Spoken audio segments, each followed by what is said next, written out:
Good afternoon students. देखिए, तो आज हम बात करते हैं इसके अंदर एक बहुत छोटे सारे टॉपिक की जिसका नाम है हीमोफीलिया।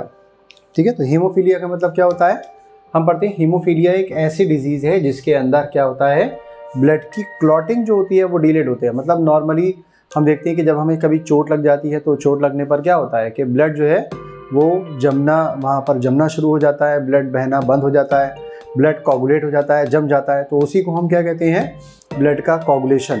तो ये किस वजह से होता है? हम पढ़ते हैं हमारे ब्लड के अंदर लगभग 13 फैक्टर्स प्रेजेंट होते हैं जो ब्लड की क्लॉटिंग के लिए रेस्पॉन्सिबल होते हैं। तो अगर किसी क्लॉटिंग फैक्टर की डेफिशिएंसी हो जाती है तो उसकी वजह से ब्लड की जो क्लॉटिंग है, खून का जो थक्का जमना होता है, वो बहुत देर से होता है। तो इसी तरह की एक डिजीज़ है जिसका नाम क्या है, हीमोफीलिया। तो हीमोफीलिया को अगर हम देखिए तो हीमोफीलिया को हम कहते हैं ब्लीडर्स डिजीज़। क्यों कहते हैं ब्लीडर्स डिजीज़? क्योंकि इसके अंदर ब्लड की जो क्लॉटिंग है, खून का जो थक्का होता है, वो बहुत देर से जमता है। इसको हम रॉयल डिजीज़ भी कहते हैं। क्यों रॉयल डिजीज़ कहते हैं?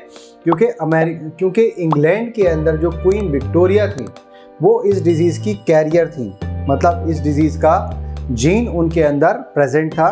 ठीक है, तो होता क्या है इसमें कि जो ब्लड की क्लॉटिंग होती है वो डिलेड हो जाती है, देर से ब्लड जमता है। और रीज़न क्या है कि क्लॉटिंग फैक्टर्स जो होते हैं जो हमारे ब्लड में पाए जाते हैं, जिसकी वजह से हमारा ब्लड जमता है चोट लगने पर, ठीक है, वो इनएक्टिव हो जाते हैं या वो क्लॉटिंग फैक्टर काम नहीं करते हैं या बंद नहीं पाते हैं। तो उसकी वजह से क्या होता है, ब्लड की क्लॉटिंग डिलेड हो जाती है। ठीक है, तो एक चीज़ और ध्यान रखेंगे कि जब हमारी बॉडी के अंदर हमारी ब्लड वेसल्स में ब्लड फ्लो करता है तब क्यों नहीं जमता है? तो तब इसलिए नहीं जमता है ताकि जब हमारे ब्लड के अंदर क्या होता है, हेपेरिन नाम का एक एंटीकोगुलेंट प्रेजेंट होता है। तो ये हेपेरिन क्या करता है, हमारे ब्लड वेसल्स के अंदर जब ब्लड फ्लो हो रहा है तो उसको जमने से बचा लेता है। और ब्लड जब ब्लड हमारी बॉडी में रहता है तब तक तो ये जमता नहीं है, लेकिन अगर कभी चोट लग जाती है तो ब्लड बाहर ना बह जाए ज़्यादा, तो उससे बचने के लिए क्या होता है, ब्लड हमारा जम जाता है, ब्लड की क्लॉटिंग हो जाती है। तो ध्यान रखेंगे हीमोफीलिया को हम कहते हैं 3 तरह से होता है। एक हीमोफीलिया ए होता है, ठीक है, एक हीमोफीलिया बी और हीमोफीलिया सी। तो हीमोफीलिया ए किस वजह से होता है?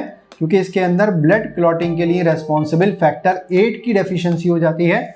और इस फैक्टर 8 का नाम क्या है, एंटी हीमोफिलिक फैक्टर इसको हम कह देते हैं। और एक होता है ब्लड हीमोफीलिया बी, ये क्लॉटिंग फैक्टर 9 की डेफिशिएंसी हो जाता है। और क्लॉटिंग फैक्टर का 9 का नाम क्या होता है, इसको हम कहते हैं क्रिसमस फैक्टर। और एक और होता है हीमोफीलिया जिसको हीमोफीलिया सी कहते हैं। इसके अंदर ब्लड क्लॉटिंग के लिए रेस्पॉन्सिबल जो 11वां फैक्टर होता है, 11 फैक्टर की डेफिशिएंसी हो जाती है, जिसका नाम होता है प्लाज्मा थ्रोम्बोप्लास्टिन एंटीसीडेंट। ठीक है, इसको हम PTA भी कह देते हैं, प्लाज्मा थ्रोम्बोप्लास्टिन एंटीसीडेंट। अब इस डिजीज़ के लिए रेस्पॉन्सिबल जीन जो होता है वो H जीन होता है। और हम पढ़ते हैं कि हमारे अंदर जो क्रोमोसोम्स होते हैं और सेक्स क्रोमोसोम होते हैं बेसिकली, तो वो पेयर में होते हैं। जैसे मेल के अंदर क्रोमोसोम कौन से होते हैं, सेक्स क्रोमोसोम X और Y, और फीमेल के अंदर XX क्रोमोसोम प्रेजेंट होते हैं। तो देखिए इस डिजीज़ की इनहेरिटेंस किस तरह से होती है कि अगर किसी फीमेल के अंदर देखिए 2 X क्रोमोसोम प्रेजेंट हैं और दोनों X क्रोमोसोम पर हीमोफीलिया का जीन प्रेजेंट है, तो ऐसी फीमेल जो होती है वो होमोजाइगस फीमेल हो जाती है हीमोफीलिया के लिए। तो इस फीमेल को हम कहेंगे हीमोफिलिक फीमेल। लेकिन ये हीमोफिलिक फीमेल जो होती है वो सर्वाइव नहीं कर पाती है और इसकी फीटस की फॉर्म में ही डेथ हो जाती है, एम्ब्रियोनिक स्टेज में ही डेथ हो जाती है। दूसरा हम देखें कि अगर कोई फीमेल हमें दे रखी है, जो हमें इस तरह से दे रखा है XH टाइप की है इसके अंदर, मतलब कि इसके अंदर 2 X क्रोमोसोम में 1 X क्रोमोसोम पर हीमोफीलिया के लिए जीन प्रेजेंट है, तो ये हो जाती है हेट्रोजाइगस डिजीज़ के लिए। और हेट्रोजाइगस जो फीमेल होती हैं वो होती हैं डिजीज़ की कैरियर। कैरियर का मतलब कि इनको डिजीज़ नहीं होगी, ये क्या करेंगी, सिर्फ डिजीज़ को अगली जनरेशन में ट्रांसमिट करने का काम करेंगी। फीमेल के अंदर डिजीज़ कब होती है कि जब दोनों X क्रोमोसोम पर हीमोफीलिया के लिए रेस्पॉन्सिबल जीन प्रेजेंट हो तब डिजीज़ होगी, अदरवाइज डिजीज़ नहीं होगी।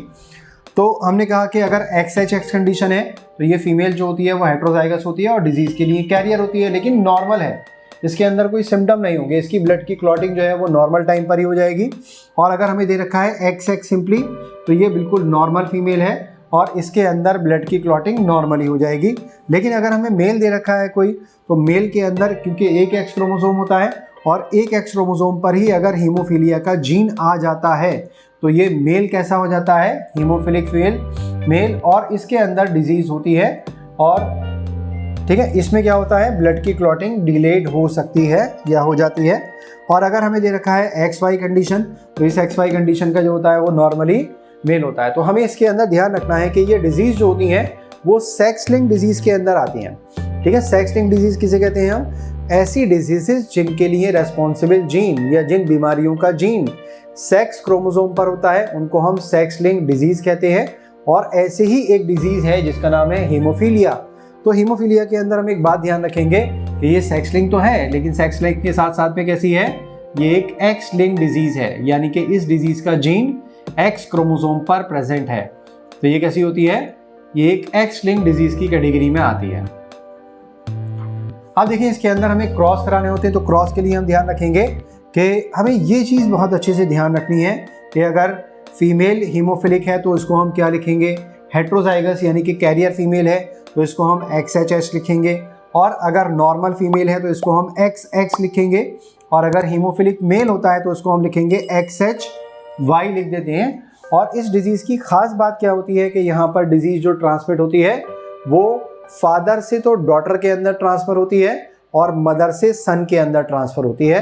तो इस तरह की डिजीज़ जो फादर से जाती हैं डॉटर में और मदर से सन में, उनको हम कहते हैं क्रिस क्रॉस इनहेरिटेंस होती हैं इन डिजीज़ के अंदर। तो हम इनका नाम लिख लेते हैं। क्या हो रहा है, देखिए यहाँ पर खास बात कि यहाँ पर डिजीज़, देखिए मैंने लिखा है यहाँ पर फादर और यहाँ पर लिख लेता हूँ मदर। ठीक है, और फादर के नीचे मैंने यहाँ पर लिखा सन और मदर के नीचे मैं लिख लेता हूँ डॉटर। तो ये डिजीज़ कुछ इस तरह से ट्रांसफ़र होती हैं कि ये फादर से तो डॉटर में जाती हैं और मदर से सन के अंदर जाती हैं। तो इस तरह की डिजीज़ को हम कहते हैं, या इस तरह की इनहेरिटेंस जो होती है बेसिकली ये कहलाती है criss cross inheritance. Criss cross inheritance कहलाती है, इस चीज़ को हम ध्यान रखेंगे। ठीक है, तो हमने यहाँ पर क्या पढ़ा, हमने हीमोफीलिया के बारे में जनरल कुछ बातें पढ़ी। तो नेक्स्ट वीडियो के अंदर हम पढ़ेंगे कि हीमोफीलिया की इनहेरिटेंस किस तरह से होती है। हम अलग अलग तरह के क्रॉस कराकर उनको देखेंगे कि अगर मान लिया हमने किसी नॉर्मल मेल की हीमोफिलिक या कैरियर फीमेल के साथ में क्रॉस करा दें तब क्या कंडीशन होगी, या हमने क्या करा कि किसी एक हीमोफिलिक मेल की एक नॉर्मल फीमेल के साथ में क्रॉस करा दें तो उसके बच्चों में ये डिजीज़ आने के चांसेस कितने ज़्यादा हैं और कितने % चांसेस हैं, इन्हीं चीज़ों को हम डिस्कस करेंगे। ठीक है बच्चों।